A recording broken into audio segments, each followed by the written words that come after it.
各位健康永驻的家人们，大家好呀！我是佑丽，今天我要跟您说一件特别重要、特别好的事情，这关系到咱们长辈实实在在的福利，您可得竖起耳朵认真听，因为它不是每个人都知道，但知道了就能实实在在拿到手里。咱们政府啊，其实心里一直惦记着长辈们，只是他们不太会说话，就像那个孝顺但嘴笨的孩子，默默准备了一份厚实的过年红包。总金额有12000元新台币这么多，可是呢，这份心意有点怕生，它不会自己咚咚咚跑进您的存折里，而是藏在一些规定后面，需要咱们自己去打个招呼，把它领回家。就前几天，我认识的一位阿姨，就因为其中一个细节没注意到，这笔眼看就要到手的钱差点就错过了，急得嘴角都起了泡。所以今天这个内容，您千万别划走，一定得耐心听完，我保证每一句都是干货，都是为您准备的。为了咱们所有长辈都能稳稳接住这份福气，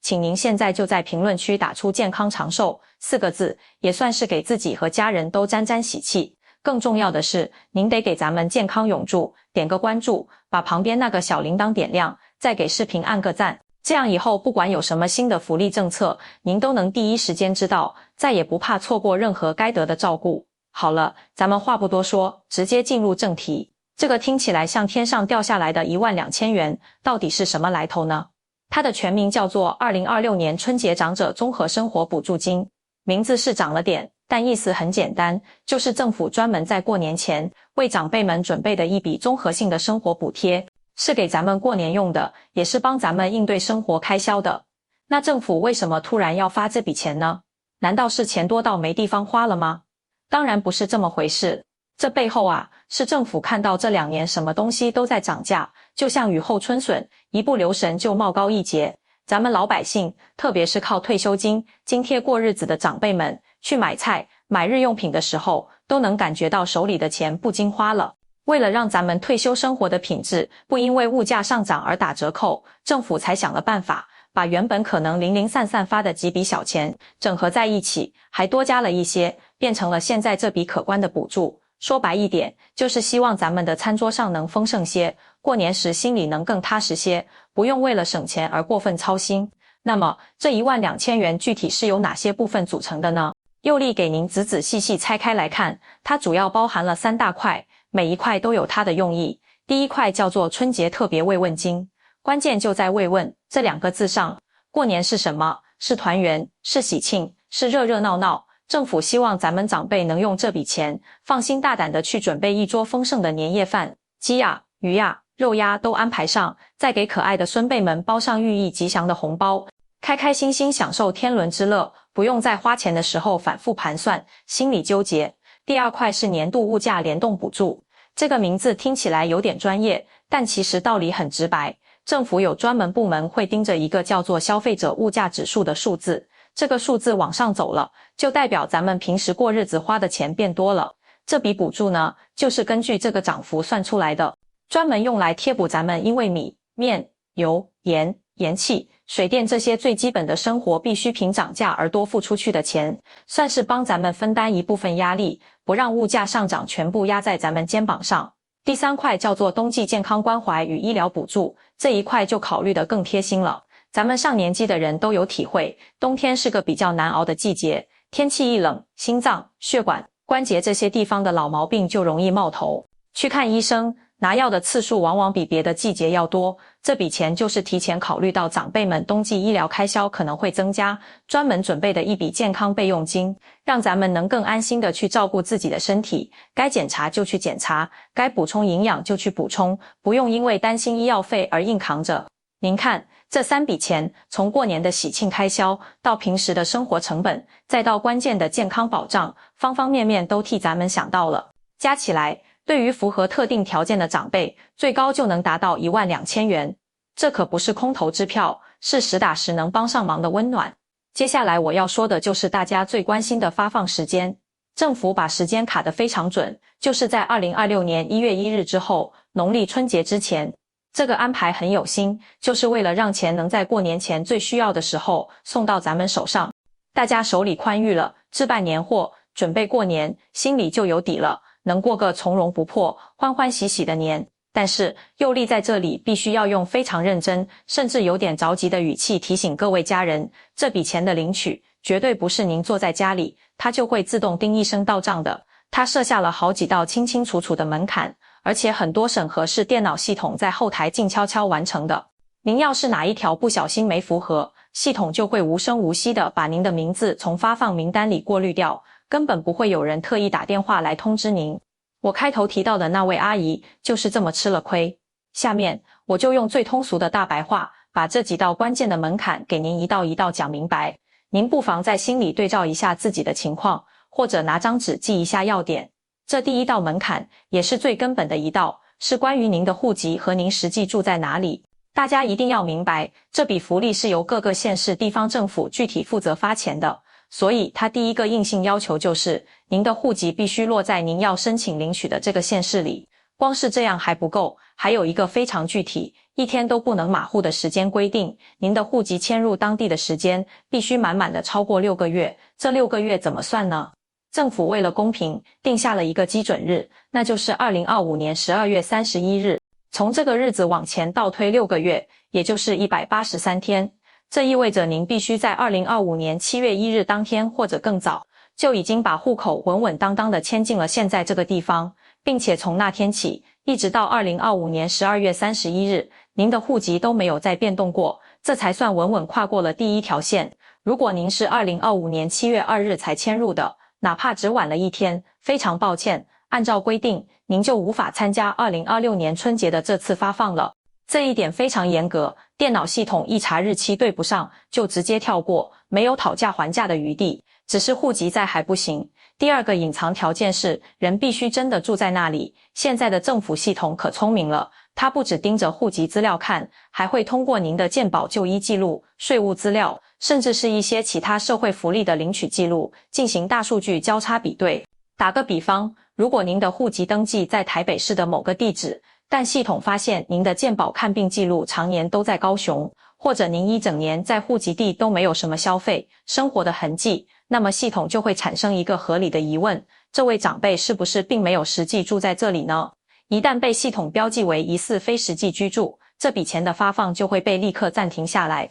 这时候，您就需要主动向户籍地的区公所说明情况，提供各种证明，比如因为照顾孙辈临时住在别的县市子女家的证明，或者长期在台湾其他地方居住的证明等等。经过一番可能有点繁琐的审核程序，证明您确实长期居住在台湾境内，只是户籍和住的地方分开了，这样才能补发。所以，佑利特别提醒那些户籍在 A 地，但常年住在 B 地子女家帮忙，或者一年里有大部分时间在境外居住的长辈，您一定要提前主动的去户籍地的区公所社会课问一问，搞清楚像您这种情况该怎么处理，提前做好报备，避免被系统误判。等到时候发现钱没到账再去补救，那可就既费时间又费心力了。这第二道门槛是关于年龄的硬性规定。这次能领到最高额12000元补助的，主要是年满65岁以上的长辈。这里有一个关键概念，政府认定的年龄是10岁，也就是您身份证上那个出生年月日，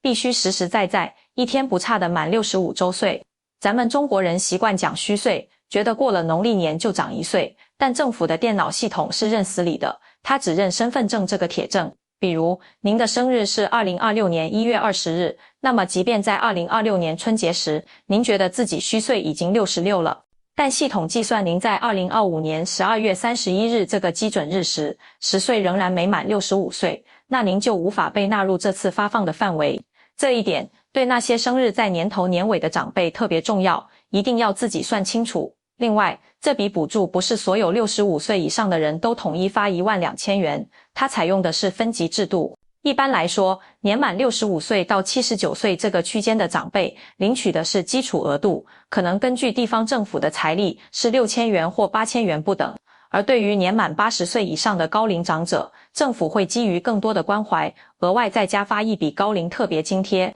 是基础额度加上高龄津贴两部分合起来，才最有可能达到12000元这个最高上限。所以，家里有80岁以上老宝贝的子女们，你们要格外留心了，因为涉及金额更大，更需要你们帮忙留意，确认长辈是否符合资格，千万别因为一时疏忽而错过了这份加倍的关心。第三道门槛是佑利要重点强调，也是最多长辈不小心出问题的地方，您指定的领取账户必须是状态正常的，这就是那位阿姨一开始没领到钱的真正原因。政府发放这类补助，绝大多数情况都是通过银行系统直接转账，汇入您事先登记好的银行或邮局账户。问题往往就出在这个账户上，很多长辈的存折可能自从办了退休金转账或者存了定期之后，就好几年没有动过了。在银行系统里，这种长期没有任何交易记录的账户，可能会被列为禁止户或者久未往来户。虽然您的钱还在里面，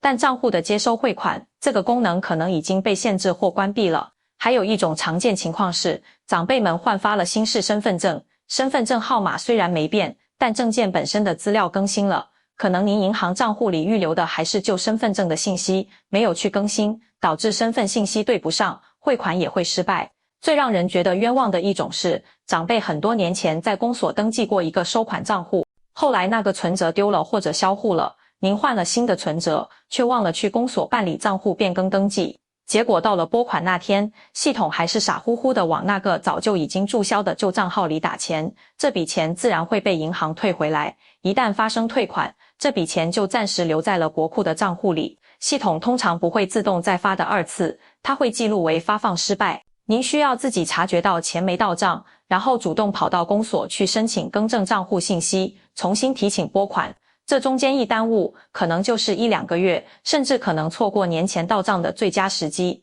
所以佑利在这里要非常郑重，甚至带着点恳切地提醒各位长辈，请您今天，就是现在，无论如何，把您常用的或者曾经登记过领补助的那本银行或邮局存折找出来，翻开它，看看最后一笔交易记录是什么时候。如果距离今天已经超过1年，没有任何存钱取钱的记录，请您务必抽个空，带着您的身份证和这本存折，亲自去一趟开户的银行或邮局，不用办什么复杂业务，就简单的存个100块钱，或者取个100块钱，让这个账户发生一笔交易，把它激活。同时，一定要利用这个机会，请柜台的工作人员帮您确认一下，您账户里预留的身份资料是不是和您现在最新的身份证件完全一致。最后，也是最关键的一步，您需要打个电话，或者亲自去一趟户籍地的区公所社会课，核实一下他们电脑系统里登记的给您发补助的账户，是不是您现在手上这本已经激活了的存折的账号。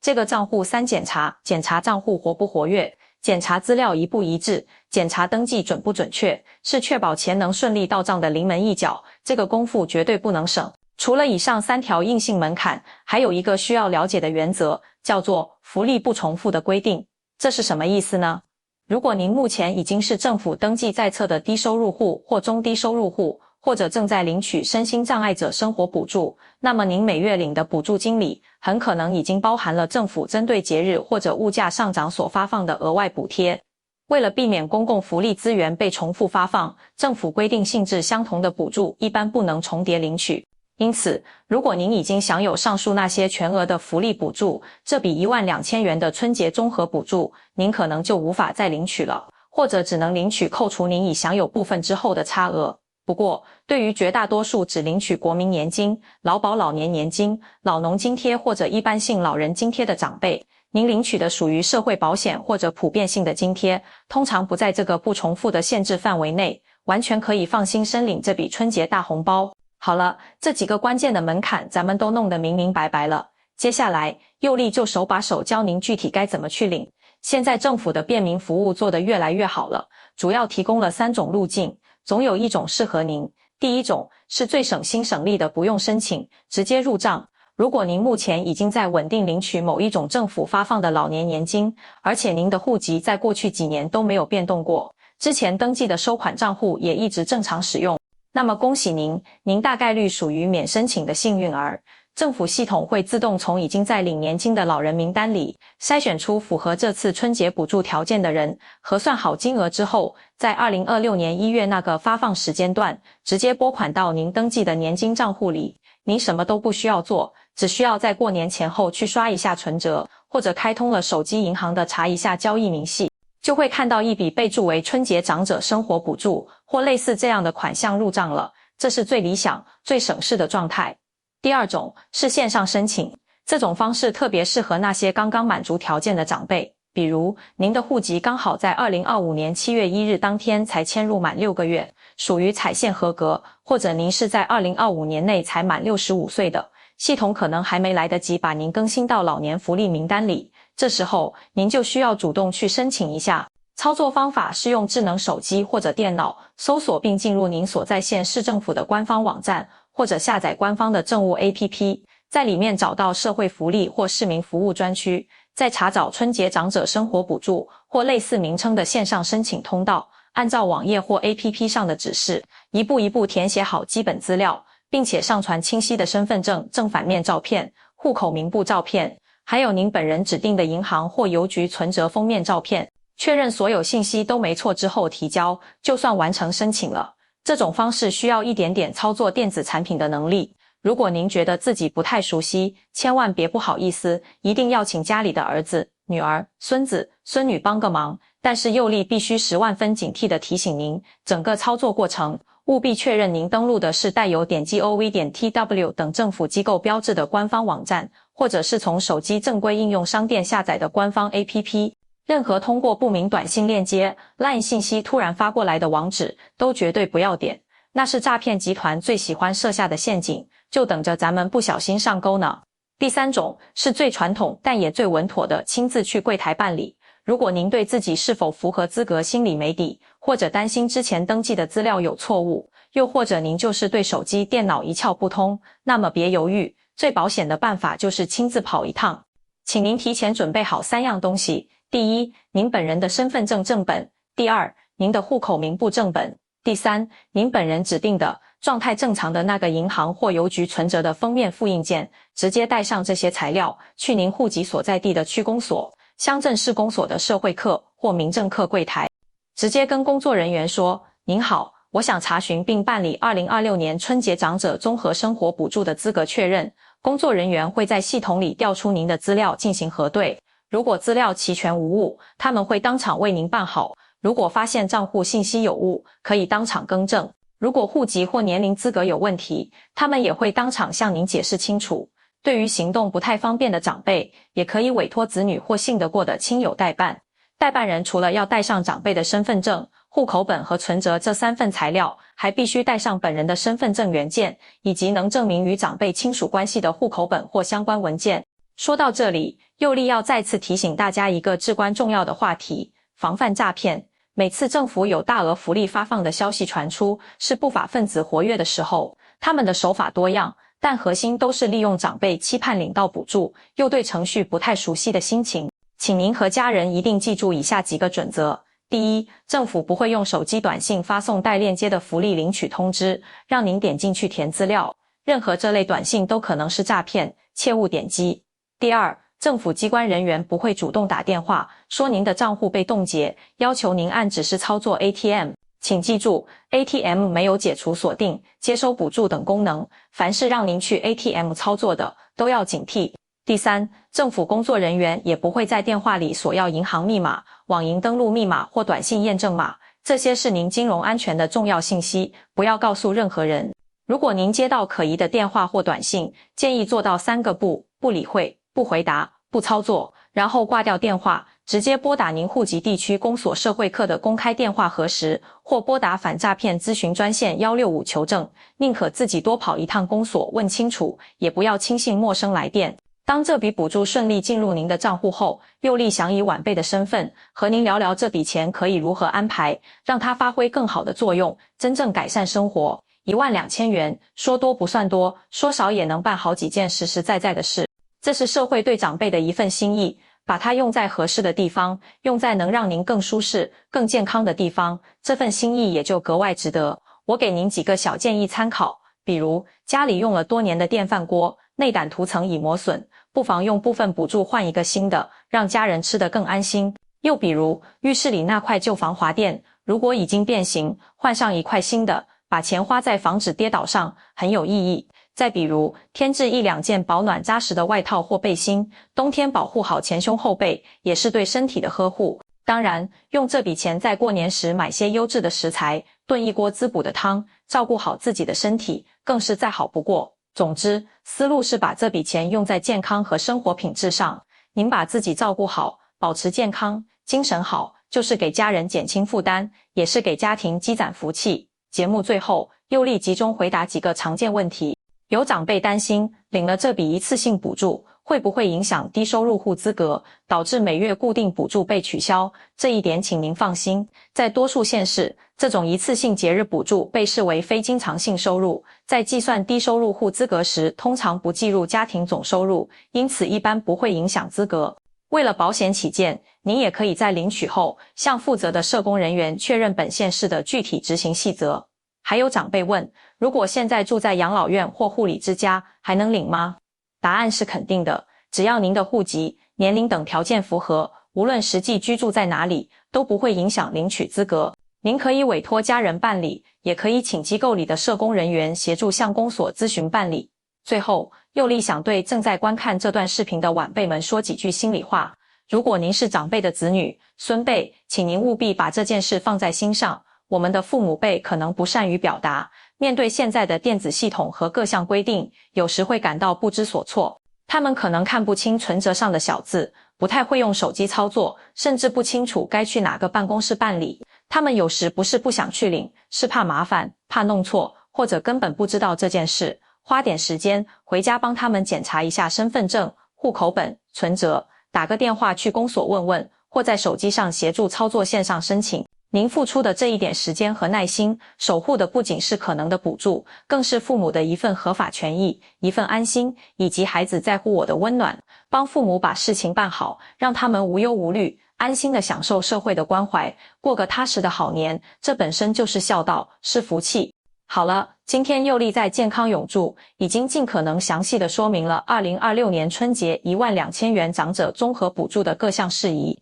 每一个环节都像一道小关卡，通过了，补助就能安稳到手。所以，请您看完视频后，不要再等明天，今天就行动起来，找出证件和存折，该确认的去确认，该处理的去处理。如果您还有不清楚的地方，或想了解所在县市更具体的发放时间，欢迎在本视频下方评论区留言。为了以后不再错过与您权益相关的福利资讯，请您点击订阅健康永驻频道，并点亮旁边的小铃铛，这样一有重要更新，您就能及时收到提醒。如果觉得佑丽今天讲的内容有帮助，也欢迎您点赞支持，您的鼓励是我继续为大家服务的动力。我是佑丽，我们在健康永驻相伴，下期再见。